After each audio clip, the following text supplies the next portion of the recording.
contamination, but dealing with it on a day-to-day basis. Thirdly, communicating with state and federal officials and also being extremely transparent so that the residents of the community know what we're doing, how we're doing it, and the success that we're having in doing it. And lastly, holding polluters accountable. That's a long process. That process will be going on for an awful long time, but we can't wait till that process happens before we get clean water back to the city residents. And we've successfully done that. And Heather from the Water Department will talk a little bit about the agenda and the calendar as we've moved forward with this. But I want to make sure that people understand what is happening right now as we speak. A temporary solution is on well number 2. Well number 1 can run because it is below the limits that are set by the DEP and the EPA. And wells number 7 and 8, which have been offline since December and January of 2015 into 2016. And when I say offline, meaning we were not pumping any water to residents through those wells, will be back online roughly by the end of the summer. So I'm going to say by the end of August, early September. When that happens, we will have plenty of water on the north side, but we will have successfully put together a plan of action that is giving us below level limits for the residents on the north side. Well number 2 is doing that as we speak, and like I said, I'm going to leave that to the experts with the numbers and the statistics who stand behind me. But I want to make sure, and my ultimate goal is to make sure that the residents, the people that matter to all of us, understand that what the city is doing is working. It's working as engineered, and we're actually the envy of a lot of other cities and towns across the country for what we started and what we're going to complete at the end of this. So at this time, I'd like to introduce, and I do want to make mention, maybe I'll do that now before I introduce. Back in 2017, I started conversations with Congressman Neal. And he has been on board with the city of Westfield since the day we sat in his office and explained to him what the problem was. And back in 2017, there was not the national scare and national problem that we have today. We thought Westfield was unique, and what we had was solely ours, or there was a few other towns. Now, fast forward to 2019, we see what a widespread issue this has been. We have people from Senator Markey's office here, Senator Warren's office here, Congressman Neal's office here. What stands behind me is the city councilors that have been with me since day one. And I'd be remiss if I didn't point out Mary Ann Babinski, who has led the charge in this city, especially on the north side for her residents, to make sure that, one, the city is doing something, doing it the right way. Her citizens, her constituents, are hearing how it's going and that we're succeeding. Not only has she helped me get here, but she pushes me every day to go a little further. And she's looking at alternatives, and she's looking for clean techniques and procedures in order to protect her people. So she's been on board, she's helped engineer some of these things, and she's been a plethora of information for me personally and the group that stands behind me because she does her research. She's on board to assist. And I appreciate that, Mary Ann, for everything you've done for me. And lastly, I'm just going to read a paragraph and a half, I'll read quick, of a letter from the Department of Environmental Protection. Mass DEP would like to offer input on the city's plans to install a granulated activated carbon, or GAC, treatment systems for wells number 7 and 8 for removal of PFAS from their sources. Publicly, there appears to be some level of confusion and/or conflicting information on the effectiveness of GAC. So we would like to offer our input regarding the use and treatment for public health protection. Although PFAS compounds are considered emergency contaminants, the technologies implemented to remove them are generally established in the industry. GAC is known to be effective for the treatment of PFAS in drinking water, and the use of this method is proven and utilized for PFAS contaminated public water sources. Site-specific, however, must be studied given the variability of what may be present in the specific source that requires treatment. This is the case with any treatment method designed to treat contaminated drinking water. As such, the City commissioned a study in 2017 to perform source-specific bench scale testing of the source to evaluate the effectiveness of gas for removing PFAS. The results of this testing showed that all PFAS compounds were absorbed by the carbon during the trials. I want to make real specific notice that this letter was written May 15th, 2018. So the DEP is another source that has been on board with the City of Westfield with the techniques and the procedures and the engineering on what we're doing to protect our drinking water and to remove the contaminants so that the residents of this town have clean drinking water moving forward. At this time, I'd like to introduce Heather from the Water Department, who will give some brief statistics and, like I said, the agenda on how we got to where we are today. Good afternoon. My name is Heather Staten, and I'm the systems engineer for the Water Division of the Department of Public Works here in Westfield. I graduated from Cornell University with a degree in biological and environmental engineering, and I have my professional engineering license in civil engineering, as well as my drinking water distribution license here in Massachusetts. The city has been very proactive in looking at what PFAS is, how it can be treated, and what we're doing to address PFAS as an emerging contaminant in the system. And I'm very pleased to report to you that we have treated more than 69.5 million gallons at the temporary treatment that we've installed at Well 2. And all of our testing indicates that at the mid-treatment point, so partway through the carbon filters, all PFAS compounds that we've tested for are at non-detect.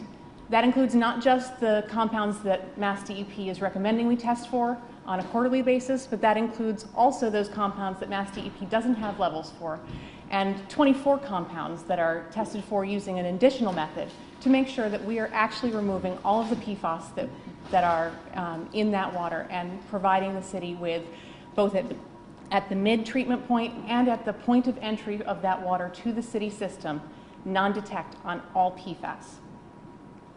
I think that pretty much sums up the technical information that you want to hear today, but we are continuing to move forward with implementing permanent treatment on wells 7 and 8 that will be even more protective, with more points to sample so that we are ensuring that we know what's in the water and that the GAC is effectively removing it. Now I'd like to introduce Dave Phillips, the director of the DPW, and make mention too that the water department sits here today, men and women who are professionals, educated and certified to do the jobs that they do, and they've been doing it top-notch since we were stricken with this problem over basically 4 years ago. But the leader of that is Dave Phillips from the DPW. Thank you. As the mayor said, my name's Dave Phillips. I'm the Director of Public Works. I have a bachelor's degree in chemical engineering and physical chemistry. I've been working for over 50 years since I was a young boy, 30 of that in public service, so I've been doing this for a long time. I went to Washington almost 4 months ago as part of a nationwide effort of professionals in the water industry to address this problem. I went on behalf of the City of Westfield to work with a nationwide team of experts for the greater good of citizens across the country. I met with Congressman Neal and Congressman Govern personally, and the New England Coalition also met with aides and congressmen, senators from across the region. They listened to what we said as water professionals and pledged their support. Congressman Neal in particular was extremely welcoming and interested in our plight. He asked me to contact his chief of staff in Springfield and set something up in his office. On June 3rd, the mayor, Heather, and 2 members of the law department met with him, and he's moving this situation forward with us. He is pursuing options with the Department of Defense, and we're very confident that he will be able to do this for us. We're more than willing to share all information we have and educate people on issues they are unfamiliar with. Heather and I have been I've stated on several occasions, we are always available to speak to the public or any elected official or anybody that wants more information on this. We have worked on this problem with 3 major engineering firms. We have support from both the DEP and the EPA. We have been recognized by professionals all over the country for the cutting-edge work we're doing to address this problem. The in-house professionals, most of them here today, alone who work together on this team, include Jeff Gamelli, who's got a Bachelor of Science in Civil Engineering, Casey Burby, who has a Bachelor of Science in Environmental Engineering, Joe Kitten, who has a Bachelor of Science in Environmental Science and a Master's degree in Environmental Engineering. Brenda Lopez, who runs our water treatment plant, has a Bachelor of Science in Biology and a Master's in Environmental Science. Rob Hartman, who has spent the better part of his professional life delivering clean drinking water to the people of the city, who also runs a GAC filtration plant, also runs a surface water plant, has a Bachelor of Science in Environmental Engineering. And Woody Darling, who still works for us from time to time, has a Bachelor of Science in Nuclear Engineering. We have other people in the department, all through the department, that have other bachelor's and associate's degrees. The people working on this internally and externally have centuries of experience in water treatment, distribution, and construction. We have total confidence this is the best solution for Westfield, as Heather pointed out. The bench scale testing was done by a major laboratory in Washington. The results from well 2 and the fact that the DEP installed private systems on Lower Sandy Hill Road 2 years ago, and they've seen no detection at all of any type of PFAS. We have said through this process you can't move enough water from the south side of town to the north at peak demand to meet the needs of the north, hence the water restrictions that are now in place. I want to report that there have been some misstatements made in the press. It was reported there was breakthrough at well 2 before we were even running it. It was claimed we're running the reservoir at full capacity and not running well 2 because it would show breakthrough. Well, as Heather stated, that well's been running at full capacity for a month and a half. Surface water systems in other parts of the country have been used as the reason our groundwater filtering system won't work, but these are the same people who want us to tie into a surface water system in another city. With carbon filters, you remove to non-detect. The problem with surface water is there's byproducts that you can't completely remove. The bottom line is we have the education, experience, and proven track record to confidently report this is the best solution for Westfield. We have attended conferences all over the Northeast, and other professionals agree we were doing the right thing and applauded our forward-thinking and aggressive approach to this issue. Thank you. So to bring this to a close, just to introduce behind me, I also have Joe Rouse from the Health Department, who has been on board, obviously, from the beginning with this, with his expertise and the phone calls that he may get from residents, asking what is the problem and how are we treating it. And the questions he says, or the answers he has, is that we will sit down and talk with anyone, anytime. And that's been the direction that this whole administration has taken. All facts and figures are online. All results and testing is online. The direction that we're moving is online, and at any time, anyone can come and talk with any department about this. Most of the people that do walk away with a better understanding on what we're going through and what we've been faced with. None of us asked for this, but it was a situation that we had to address. The agenda is simple. We, as a city, need to get clean water to all of our residents, and that's what we're doing. Having to engineer this in the specific way that we have is working as designed, and will continue to work as we move forward to clean the water for the north side of town. At the end of this, we will have 2 filtration plants up and running, one handling 7 and 8, and one handling 1 and 2. So moving forward, we've actually built systems that are going to be better and bigger as we move forward. And lastly, just to say that I appreciate the support that I've had in building this. You just heard Dave give credentials on people that actually know what they're doing in a field like this. As mayor, I sit and I can just bounce questions off of people, and I have to take the best advice I get back. And the advice I have gotten has been perfect. It's working. We're delivering clean drinking water to the north side. We will continue to monitor this, test for this. until it's gone. And that may be a very long time, but the product that comes out will be clean. And the residents of the city of Westfield should understand that and be confident in the work that's being done from the city. So I thank all of you for being here. I will take questions, or if you have any specifics for anyone that's standing behind me.